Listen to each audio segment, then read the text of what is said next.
Hello friends, welcome to my channel competitive English with প্রাইমাইটেড। তো বন্ধুরা, এই মুহূর্তের খুব গুরুত্বপূর্ণ একটা আপডেট রয়েছে। তো দেখো, ইতিমধ্যে আমরা জানি সুপ্রিম কোর্ট থেকে কিন্তু এনআইওএস যারা রয়েছে তো তারাও বাদ পড়েছে, এমনকি বিএড যারা রয়েছে তো তারাও বাদ পড়েছে। তো বিভিন্ন রাজ্যের বিভিন্ন রিক্রুটমেন্ট থেকে কিন্তু বিএড এবং এনআইওএস বর্তমানকালে সব বাদ পড়ছে। তবে ইতিমধ্যে পাঞ্জাবে প্রাইমারি স্কুলে শিক্ষক নিয়োগের বিজ্ঞপ্তি বের হয়েছে। তো সেখান থেকেও কিন্তু একেবারে বাদ চলে গেল বিএড যারা রয়েছে, বিএড ক্যান্ডিডেট এবং এনআইওএস ক্যান্ডিডেট।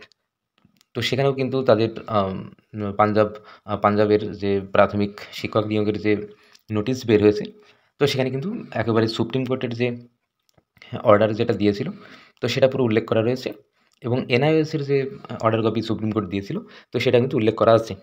তো সেখানে কিন্তু উল্লেখ করা রয়েছে যে বিএডরা এবং এনআইওএসরা তো তারা কিন্তু আর কোনোভাবেই প্রাথমিকে বসতে পারছে না।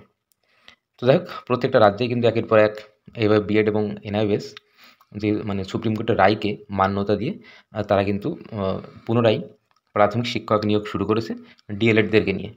তো আমাদের রাজ্যে যেমন ডিএলএড, অন্যান্য রাজ্যগুলোতে ডিএলএডগুলো বিভিন্ন নামে পরিচিত, কোথাও বিএসটিসি, কোথাও বিটিসি।